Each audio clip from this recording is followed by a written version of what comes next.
previously about recurrence relations and talked a little bit about how to come up with a solution or to write it explicitly. This is just a good quick review of that and then some of the applications of where recurrence relations are used. So remember that a recurrence relation is really just for a sequence of values that expresses each value in the sequence in terms of one or more of the other previous terms. And when we talked about this before, we talked about the importance of the initial conditions, and those essentially give us the value of anything that occurs before the recurrence relation takes effect. So for instance, we have the number of bacteria in a colony doubles every hour. If the colony begins with 5 bacteria, how many will be present in n hours? So what we want to do is essentially just write this as a recurrence relation. So when I write it as a recurrence relation, I'm going to start with a sub 0, which means what are we starting with? When we begin, before the first hour passes, when I start at time 0, how many bacteria are there? And that is 5 bacteria. Now remember that it's going to double every hour. So a sub 1 would be 2 times 5, which is 10. And a sub 2 would be 2 times 10, which is 20. And really, I don't care about those values. What I'm looking for is how am I going to express this in terms of whatever happened before. So if I were to write my recurrence relation, I know that when I found A1, I was taking 2 times A0. And when I found A2, I was taking 2 times A1. And so my recurrence relation, my answer, would be that I start by saying that A0 will be 5, and then anything after that is going to be taking 2 times the previous value. So A sub n is 2 times A to the n, A of n minus 1, which means 1, whatever happened previously, whatever happened prior to that. And again, it's best to use n here instead of using a to the n plus 1. That can get a little bit confusing. So this would be my solution for writing it as a recurrence relation. So let's take a look at an example. We are looking at the same example we just looked at, but what I want to do is I want to write it as an explicit function instead.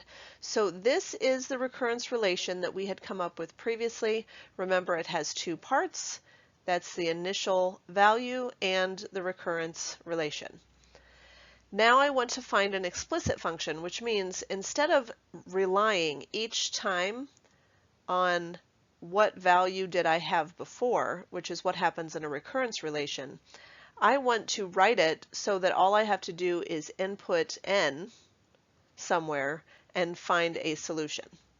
So let's take a look at the process I might go through in order to do that.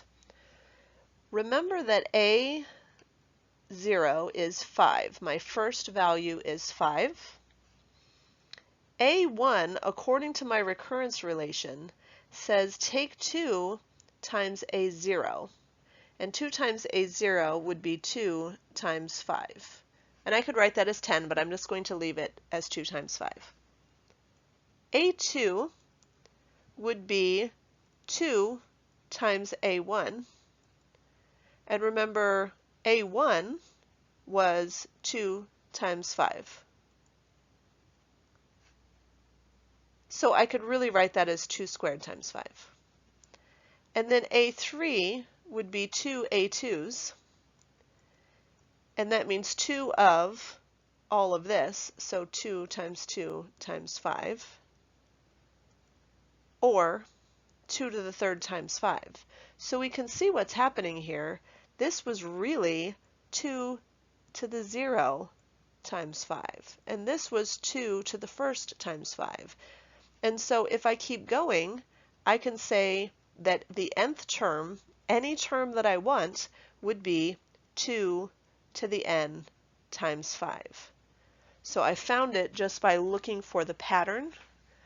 We call that basically an iterative sequence, so we're looking at each term and how it relates to the term before it. So now if I wanted to find A3, which I had previously found to be 2 to the third times 5, which would be 40, instead of having to do that by finding that this was 10 and then taking it, I'm sorry, this was 20 and taking it times 2, and this was 10 and taking it times 2, and this was 5 and taking it times 2. Instead, I can just say, hey, if I want A3, that's going to be 2 to the third times 5, which is 40, and it's just a lot faster. Especially if I'm looking for something like A200, then I would definitely not want to have to find all of the 199 terms that happened before. Now let's take a look at how the Fibonacci sequence came about. So a young pair of opposite gender rabbits is placed on an island. The pair cannot breed until they are 2 months old. After they are 2 months old, each pair of rabbits produces another pair each month. And let's assume, scarily enough, that the rabbits never die. We're going to find a recurrence relation for the number of rabbits on the island after n months. Now, we've already talked about the recurrence relation for Fibonacci numbers, but this is how it came about. So let's take a look. The first month, we have my 2 rabbits, a male and a female. We have a pair, and they're too young to be breeding. The next month, month 2, they're now old enough to breed, but have not yet reproduced. So then month 3, these 2 guys create 2 brand new rabbits.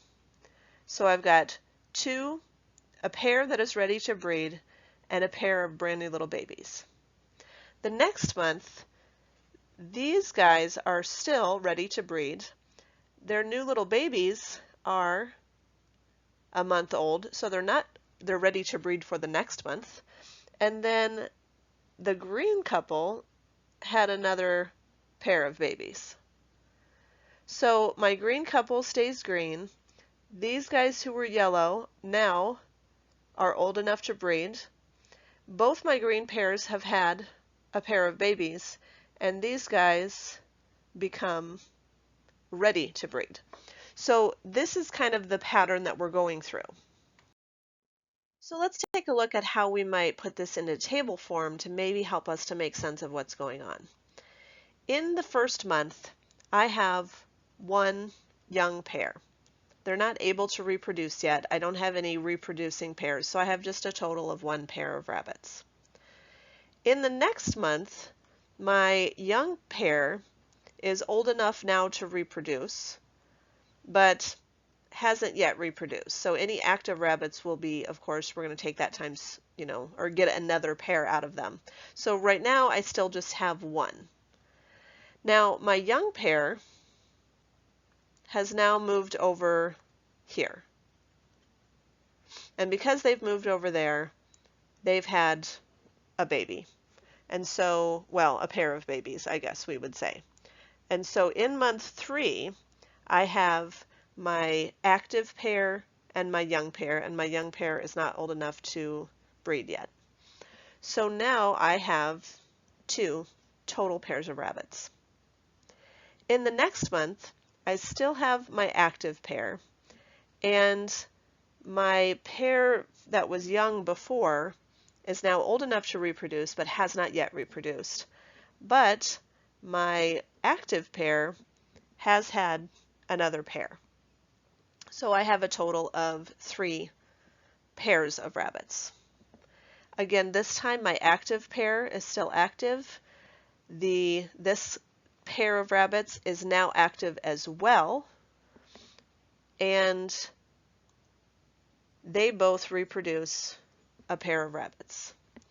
My non-reproducing pair is now ready to reproduce on the next try, and so right now I have 5 pairs of rabbits. Then again, following that same pattern, I've got my 2 active pairs plus my guy who's becoming active, my pair who's becoming active. And each of those pairs has a baby. In addition, I've got my 2 that were not ready to reproduce are now ready to reproduce. and so now I have 8. So here's sort of the way that this is set up, and before we look at it in terms of a recursive definition, I want to just point out to you that this value matches this value, and this value matches this value. And we can see that that's going to be helpful to us as we're moving forward. So what I'm looking for is how am I going to write this so that it makes sense? Well, really what I'm looking at is I'm taking, to find 8, I'm taking the number of pairs that I had before, and then I'm also adding the 3 because those are going to be the couple that are old enough to reproduce. So what I'm looking at is to find the value, I'm taking the value before that plus the value before that. So I'm taking f of n, or fn, equals the 2 terms before that. Now remember that it's only a recurrence relation or a recursive definition if it also includes the initial conditions. And of course the initial conditions are that in the first month I have 1 pair of rabbits, and in the second month I have 1 pair of rabbits. So this is the initial, and then from here this is where the recurrence relation takes effect. So now I could use that recurrence relation to determine, say, how many rabbits I'll have in month 10 or 20 or 100 or 1000. Let's take a look at the Tower of Hanoi question. And the Tower of Hanoi is basically a popular puzzle that asks you to take disks and move them from where they are located, we'll just call this 1, over to 2.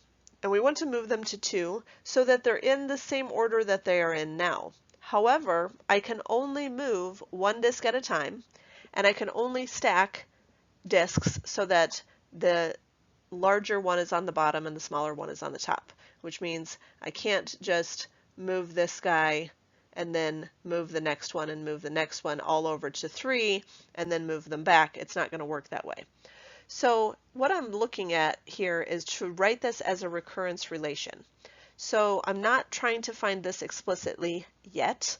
I just want to look at the recursive definition of how I would write this. So remember that a recursive definition starts with how many times would it take for, say, 1 disk. So for 1 disk, if I just had 1 guy, I would just have 1 move, because that 1 move would take the disk here and move it to tower 2, which is where I want it. This is where we want them to all end up. So great, there's my initial condition. Now I want to find what's the recursive definition. And remember that I'm not looking for a specific number, I'm just saying in terms of what? In terms of some value before. So what I know is that this set would be n minus 1 disks, because I start with n disks. And what I need to do is take these n minus 1 disks and move them over here to 3 so that I can get to this last disk to move it over to 2. And then I have to take all of those disks and move them back to 2. Now again, I'm not saying how many moves that will take, I'm just going to write this recursively. So my recursive part of the definition is saying to find the number of total moves, I'm going to take 2 times the number of moves it would take to do n minus 1 disks, and then I'm going to add 1 so that I can get the bottom disk where I want it to go. So this is my recursive definition, and you might think, well, that's not super helpful. And it's not yet, because again, this doesn't help me unless I want to take the time to say, hey, if I do this with just 1 disk, then it's 1 move. And if I do this with 2 disks, then I have to move the smallest disk over to 3, so that's 1 move, and then the bottom disk to 2, so that's another move, and then the smallest disk back on top to 2, which is 3 total moves. And so if I wanted to keep this going for 3, for 4, for 5, and look for a pattern that way, I could, but instead I sort of went the opposite direction and said, this is how many it would take to move n minus 1 disks, and that's all I need for a recursive definition. Now again, not super helpful to have that recursive definition, but it's a starting point for us to get to an explicit definition. So again, if we're getting to an explicit definition, we're solving that to become explicit. Explicit just meaning I can plug in n and find the solution. So I'm still going to use the same approach that I did before, and I wrote it out ahead of time because I knew that I would probably mess it up like 18 times trying to record it. But remember, this is what we came up with for our recursive definition, and we also said that h1 was equal to 1 because if we had to move one disk to tower 2, that would just take one move. So now I'm going to do kind of the same thing I did before. If I wanted to rewrite this, I could say, well, hn minus 1 can be found by taking 2 hn minus 2 plus 1, because that's what the recursive definition says. And so, again, I'm replacing hn minus 1 with that expression. I still keep the 2, I still keep the 1. And then I'm replacing just the hn minus 2 with this expression. But notice all of the rest of these parts stay the same. And why am I doing that, and why am I not doing more simplification? Because I want to find this pattern that's starting to happen over here. I have 2 squared, hn minus 2 plus 2 plus 1. And then I have 2 cubed, hn minus 3 plus 2 squared plus 2 plus 1. And if I keep that pattern going, it's going to look like this. Again, I haven't figured anything out yet, but I'm going to, but this is closer. So I have h2 n minus 1, because again, that's what I'm dealing with, is n minus 1, 2 to that many powers. And then I get 2 n minus 1 times h1 plus 2 n minus 2 plus 2 n minus 3 plus blah, blah, blah, blah, blah, plus 2 plus 1. Now what I'm going to do is, because I know the initial condition, I'm going to replace h1 with my initial condition, which gives me essentially, and I didn't write that step out, but it basically gives me 2n minus 1 plus 2n minus 2 plus 2n minus 3, not plus, but minus 3 plus etc. plus 2 plus 1. Now we do a little bit of math magic, and this is one of those formulas we talked about a decade ago, feels like. This is the summation of a geometric sequence. And so I've written out the steps for you so it wasn't just like, hey, look, magically I got to 2n minus 1, 2 to the n minus 1. This is the formula, which I just recopied. My first term, and when I'm thinking about this, I'm thinking about 1 plus 2 squared plus blah, blah, blah, blah. That's the way I was thinking of it. So my initial term is 1. R, remember, stands for what is the common ratio. So to get from one to the next, what did I multiply by? I multiplied by 2. So I'm taking R to the n, or 2 to the n. And again, so I've put 2 on both of those positions. For my next step, I distributed the 1, obviously, and 1 minus 2 is negative 1. So that left me with, essentially, negative 1 plus 2 to the n, which I rewrote as 2 to the n minus 1. So this is my solution for an explicit definition for finding the number of moves. It would be 2 to the n minus 1 is how many moves it would take, again, using 3 towers and n disks. So let's take a look at a bit string question. we're trying to find the number of bit strings of length n that do not have two consecutive zeros. And again, I want to write this recursively. So whenever I'm doing this, it's a good idea to think about it in terms of, what's happening before. So if I have n, bit strength of length n, then I could have a bit string of length n minus 1 that ends in a 1, because I know that there are n minus 1 options, because if there are, that's n total, right? And there are n minus 1 options because it doesn't matter if this ends in a 0 or if this ends in a 1, it's going to be okay. Where I might have a problem is if I know that it ends in a 0. So if it ends in a 0, then that means this guy has to be a 1. Otherwise, it's not going to work. So again, to have n total, I would be looking at this being the number of bit strings of length n minus 2, because I've got plus 1 here and plus 1 here. So again, that's what I'm looking at, is essentially two cases. So this was case 1, and this is case 2. And case 1 was that it ends in 1, and case 2 was that it ends in a 0. And we had to treat these a little bit differently. So how does that really help me? Well, because again, I'm writing this recursively. So the total number would be, this is however many that ended in n minus 1, right? Plus